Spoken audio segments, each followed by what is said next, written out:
اللہ نے جبرائیل علیہ السلام کو حاجرہ علیہ السلام کی مدد کے لیے بھیجا تھا۔ انہوں نے زمزم والی جگہ پر اپنا پر مارا تو اسماعیل علیہ السلام کے قدموں کے پاس زمزم کا عظیم چشمہ جاری ہو گیا۔ اللہ نے اپنے ان بندوں کے لیے زمین سے چشمہ نکال دیا۔ یہی آب زمزم کا آغاز تھا۔ حاجرہ علیہ السلام پانی کو حیرانی اور خوشی سے دیکھ رہی تھی۔ حاجرہ علیہ السلام نے پانی کو چاروں طرف بہتا دیکھا تو انہوں نے زمین کو کھودنا شروع کر دیا کہ پانی ادھر ادھر نہ بہہ جائے۔ پھر انہوں نے اس گڈھے کے چاروں طرف پتھر رکھ دیے اور بولی زمزم یعنی رک جا۔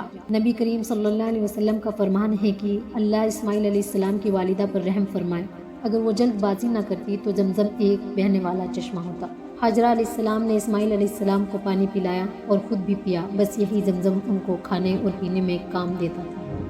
کچھ ہی دنوں میں ہجرت کرنے والا ایک قبیلہ پانی کی تلاش میں وہاں پہنچا۔ انہوں نے حاجرہ علیہ السلام سے وہاں پڑاؤ ڈالنے کی اجازت مانگی۔ حاجرہ علیہ السلام نے کہا ٹھیک ہے، لیکن آپ کو اجرت ادا کرنی ہوگی۔ قبیلے کے لیے یہ سستا سودا تھا۔ انہوں نے فوراً حامی بھر لی۔ اس طرح وہاں رہائش شروع ہو گئی اور اسماعیل علیہ السلام وہیں پلے بڑھے اور وہیں پرورش پاتے رہے۔ اس قبیلے کی مکہ میں رہائش ابراہیم علیہ السلام کی دعا بھی تھی۔ جب ابراہیم علیہ السلام نے اپنی بیوی بچوں کو بنجر زمین پر چھوڑا تھا تو یہ دعا مانگی تھی کہ اے ہمارے رب، میں نے اپنی کچھ اولاد اس بے آباد جنگل میں تیرے سہارے چھوڑی ہیں، اس لیے کہ وہ نماز قائم کرے، پس تو کچھ لوگوں کے دلوں کو ان کی طرف مائل کر دے اور ان کو پھلوں کی روزی عطا فرما تاکہ یہ شکر گزاری کریں۔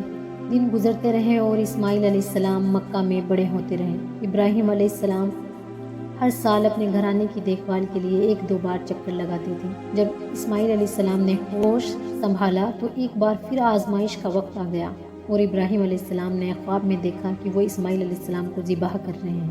اب وہ جان گئے تھے کہ اسماعیل علیہ السلام کی قربانی دینی ہے، کیونکہ نبیوں کے خواب سچے ہوتے ہیں۔ اس وحی کے بعد ابراہیم علیہ السلام نے یہ ارادہ کر لیا کہ جو اللہ نے وحی کی ہے یہ کام پورا کرنا ہے۔ پھر وہ اسماعیل علیہ السلام سے فرمانے لگی کہ میرے پیارے بیٹے، کہ مجھے اللہ کی طرف سے وحی ہوئی ہے کہ میں تمہیں ذبح کر دوں، اب بتاؤ تمہاری کیا رائے ہے؟ اسماعیل علیہ السلام نے فرمایا اے ابا جان، آپ کو جو حکم ملا ہے آپ اسے کر گزریے، انشاءاللہ آپ مجھے صبر کرنے والوں میں پاؤ گے۔ باپ بیٹے دونوں اللہ کا حکم پورا کرنے کے لیے پیش ہو گئے۔ اسماعیل علیہ السلام نے کہا جب آپ مجھے ذبح کرنے لگے تو میری پیشانی زمین پر رکھ دینا تاکہ آپ کو میرا چہرہ نہ نظر آئے، کہیں میرا چہرہ دیکھ کر آپ کے ہاتھ نہ رک جائے۔ ابراہیم علیہ السلام نے ایسا ہی کیا اور اپنی آنکھوں پر پٹی باندھ لی۔ اب انہوں نے چھری پکڑ کر گردن پر چلا دی، لیکن چھری نے گردن نہیں کاٹی۔ ابراہیم علیہ السلام نے زور لگایا تو انہیں ایک دمبے کی آواز سنائی دی۔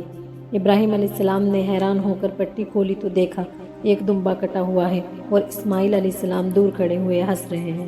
اللہ نے ابراہیم علیہ السلام کو آزمایا اور ابراہیم علیہ السلام اپنے ایک لوتے بیٹے کو قربان کرنے کے لیے تیار ہو گئے اللہ کے ایک حکم پر، اور وہ بھی اس بیٹے کو جو انہیں 86 سال کے بعد بے اولاد رہنے کے بعد ملا تھا۔ اللہ بڑا مہربان ہے۔ اللہ نے ابراہیم علیہ السلام سے ان کے بیٹے کو نہیں چھینا بلکہ جبرائیل علیہ السلام کو بھیج کر اسماعیل علیہ السلام کی جگہ جنت کے ایک خوبصورت دمبے کو قربان کر دیا۔ اس کے بعد سے اللہ نے ابراہیم علیہ السلام کی اس سنت کو دنیا میں زندہ رکھا۔ آج بھی دنیا بھر میں مسلمان حج کے موقع پر قربانی کرتے ہیں تاکہ اللہ کی راہ میں ابراہیم علیہ السلام کی طرح قربانی کرنے کا جذبہ پیدا ہو۔ اللہ نے انہیں قربانی اور نیکی کے صلے میں ایک اور بیٹے اسحاق علیہ السلام کی خوشخبری دی۔ حالانکہ ابراہیم علیہ السلام اور سارہ علیہ السلام پر بڑھاپا طاری ہو گیا تھا۔ جب فرشتوں نے انہیں یہ خوشخبری دی تو سارہ علیہ السلام بہت حیرت زدہ ہوئی اور بولی میں بانجھ ہوں اور میرے شوہر بوڑھے ہو گئے ہیں۔ فرشتوں نے کہا حیرت زدہ نہ ہوئے، یہ اللہ کا حکم ہے اور آپ پر اللہ کی رحمت ہے۔ ابراہیم علیہ السلام اسماعیل علیہ السلام سے ملنے مکہ آتے رہتے تھے۔ ایک بار جب ابراہیم علیہ السلام اسماعیل علیہ السلام کے پاس تھے تو انہوں نے کہا اے میرے بیٹے، مجھے اللہ کا حکم ہوا ہے کہ میں اس جگہ پر اللہ کا گھر تعمیر کروں۔ پھر حضرت ابراہیم علیہ السلام اور اسماعیل علیہ السلام نے مل کر کعبہ کی تعمیر کی۔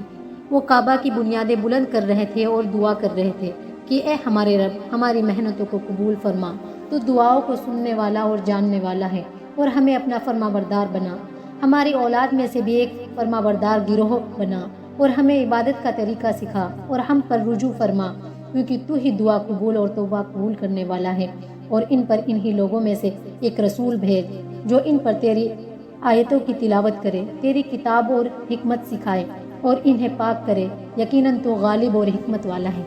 تعمیر کے وقت اللہ نے جنت سے ایک پتھر بھیجا، حجر اسود۔ یہ پتھر نہایت سفید تھا، اب یہ لوگوں کی گناہوں کی وجہ سے کالا ہو گیا۔ تعمیر کے وقت حضرت ابراہیم علیہ السلام ایک پتھر پر کھڑے تھے۔ وہ ننگے پیر تھے۔ اسی وقت پتھر پگھل گیا اور اس پتھر پر ان کے پیروں کے نشانات آ گئے۔ اسی پتھر کو آج مقام ابراہیم کہا جاتا ہے۔ اللہ سے کعبہ تعمیر ہوا۔ اللہ نے ابراہیم علیہ السلام کو حکم دیا کہ لوگوں میں حج کا اعلان کرو۔ اس پر ابراہیم علیہ السلام نے کہا، اے اللہ، میری آواز بھلا کس کس تک پہنچے گی؟ اللہ نے جواب دیا، آپ کے ذمے صرف آواز لگانا ہے، پہنچانا ہمارا کام ہے۔ جب ابراہیم علیہ السلام نے کہا کہ لوگوں بیت الحرم کا حج کرو، اس کی برکت سے اللہ نے بیت الحرم کی محبت لوگوں کے دلوں میں ڈال دی، جس کی وجہ سے آج تک ہر مسلمان حج اور عمرے کی خواہش رکھتا ہے اور ہزاروں لوگ ہر سال بیت اللہ کا حج کرنے آتے ہیں۔ ابراہیم علیہ السلام 175 سال کی عمر میں وفات پا گئے۔ ابراہیم علیہ السلام پر بہت آزمائشیں آئی، پر ہر معاملے میں وہ اللہ کے وفادار رہے۔ اس لیے اللہ نے ابراہیم علیہ السلام کو خلیل الرحمن کے لقب سے نوازا، یعنی اللہ کا دوست۔ یہ تھی ابراہیم علیہ السلام کی بہترین اسٹوری۔ آپ کو کیسی لگی ہمیں کمنٹ باکس میں ضرور بتائیے گا۔